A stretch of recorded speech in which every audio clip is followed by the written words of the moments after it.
Ohayo minasan, ketemu lagi dengan Iris di channel Animania.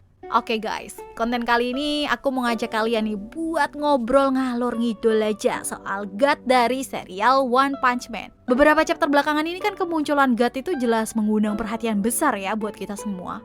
Lantaran kan sensasi merinding nih yang dia berikan ketika pertama kali muncul tuh mengundang rasa penasaran. Banyak misteri yang belum terungkap guys. Jadi kira-kira nih ya, ancaman sejauh mana yang bisa diberikan oleh God? Apakah dia beneran akan menjadi last boss di serial dengan tokoh utama si gundul berjubah ini? Oke lah, kita mulai aja lah ke pembahasannya. Let's go! God untuk saat ini masih dianggap sebagai entitas yang belum diidentifikasi kebenarannya guys. Apakah dia monster atau manusia? Ya masih belum diketahui secara pasti. Sehingga masih dianggap sebagai makhluk asing yang tak dikenali nih.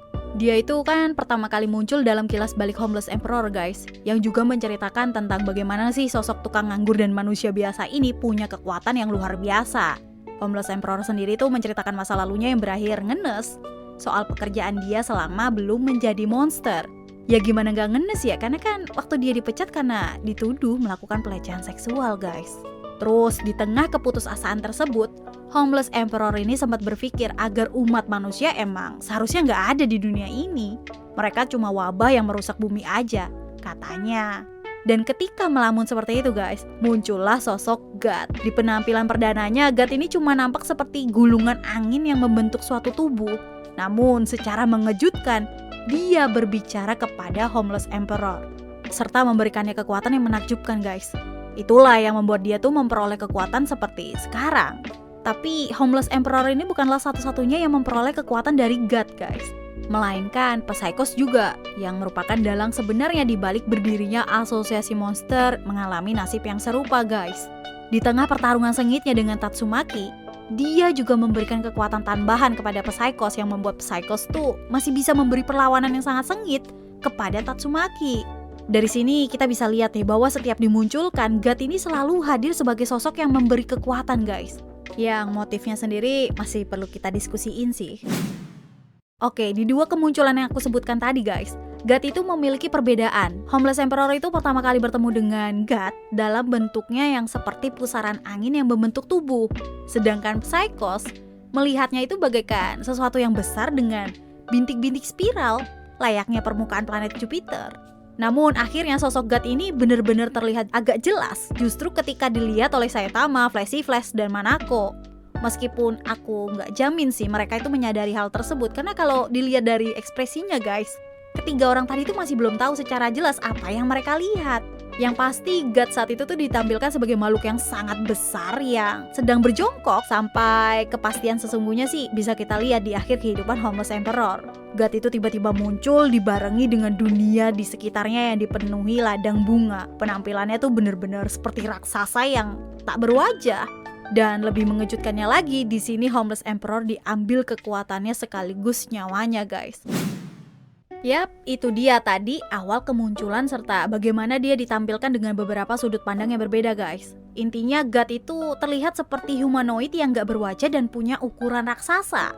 Sekarang poin pembahasan kita adalah kekuatan apa sih yang dia punya, serta apakah bisa mengancam seluruh dunia. Pertama, ya udah jelas kalau God itu punya kekuatan yang luar biasa dan dia bisa membagi kekuatannya kepada sosok yang dia mau. Tapi apakah kekuatannya sebatas itu aja? Saat ini sih belum kita ketahui secara pasti guys. Banyak yang bilang kalau God itu cuma punya kekuatan untuk memanipulasi ruang dan waktu aja. Dan pernyataan ini sih sebenarnya masuk akal juga sih. Ini kan berkaitan dengan kubus hitam yang selama ini dicari sama Blast. Kubus misterius itu disebut Blast sebagai pemancar guys. Menyentuhnya aja bisa membuat perubahan ruang dan dimensi, serta bisa berkomunikasi dengannya. Jika kita asumsikan nih, kata dengannya akan mengarah ke sosok God. Dilihat dari gimana kemunculannya di hadapan Homeless Emperor di sebelum kematiannya guys, God ini seolah mempunyai kemampuan untuk bisa menembus alam bawah sadar seseorang serta mengatur sesukanya alam bawah sadar tersebut. Simpelnya ilusi. Itu kata yang tepat. Bagi aku pribadi ya, kekuatan yang paling mengerikan dari God ini ya soal dia yang bisa mencabut nyawa dengan mudahnya. Seperti di kasusnya Homeless Emperor lah.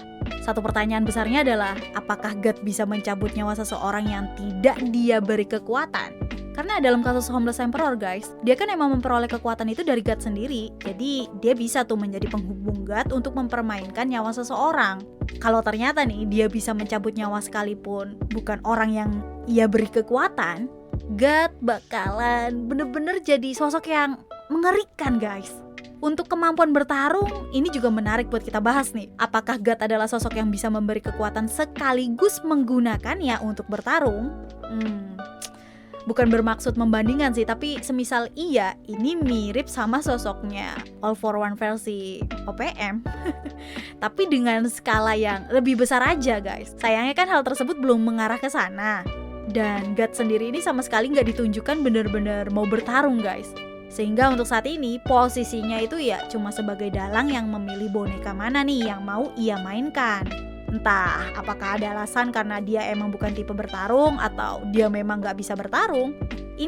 Ini masih bersangkutan lagi loh dengan poin selanjutnya, yaitu God di masa lalu. Nah, soal masa lalunya God ini juga penuh konspirasi guys. Di balik kemunculannya yang baru bagi kita, God ini bukanlah entitas seumur jagung, melainkan dia udah pernah hidup di masa yang sangat-sangat lampau.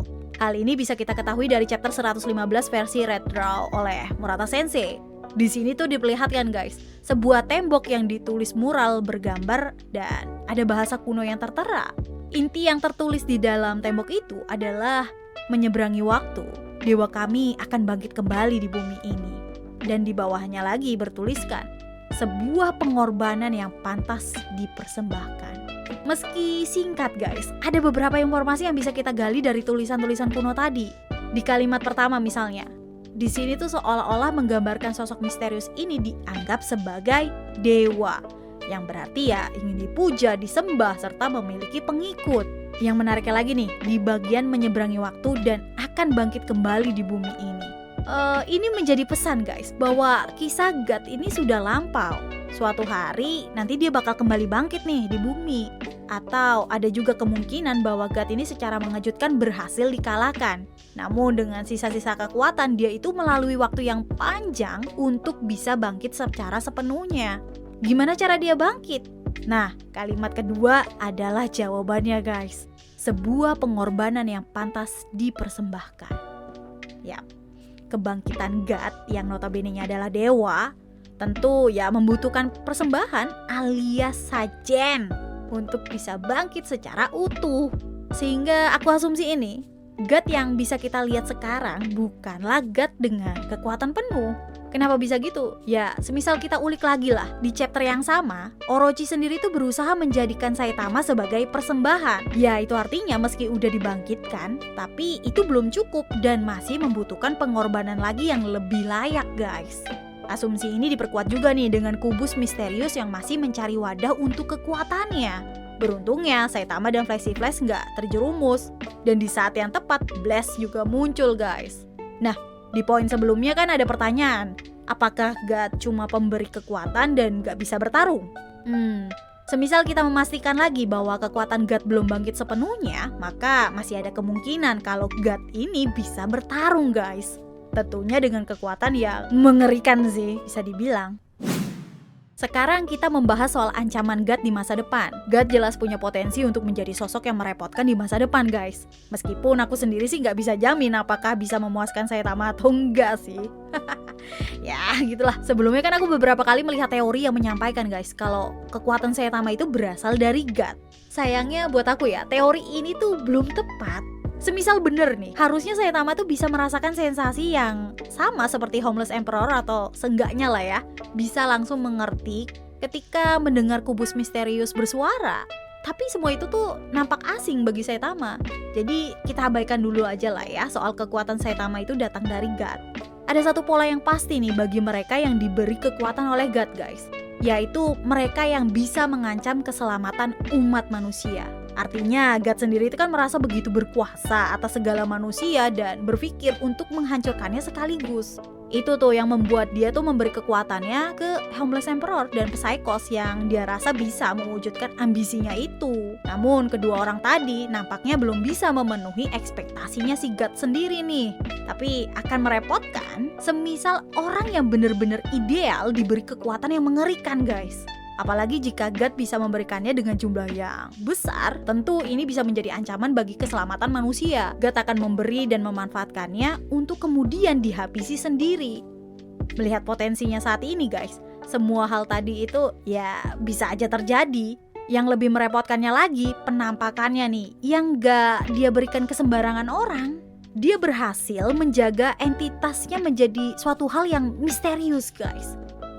Sampai-sampai Blaze yang kelihatan terus-terusan mencari kubus hitam tadi gak bisa menjamin keberadaan God yang sesungguhnya. Ini bakalan jadi PR buat Saitama sih. Ya, seenggaknya dia bakal cari tahu dulu nih di mana makhluk ini sebenarnya untuk kemudian bisa dia habisi, guys. Apakah semulus itu? Ya, tentu enggak sih. Ingat, dimensi dan waktu itu adalah kekuatan yang sangat-sangat merepotkan, guys. Karena dengan dua tadi, realita kehidupan sekalipun tuh bisa diubah. So, jadi sejauh manakah One Sensei ataupun Murata Sensei membuat karakter God ini guys? Benarkah dia last boss yang akan menjadi lawan yang seimbang bagi Saitama?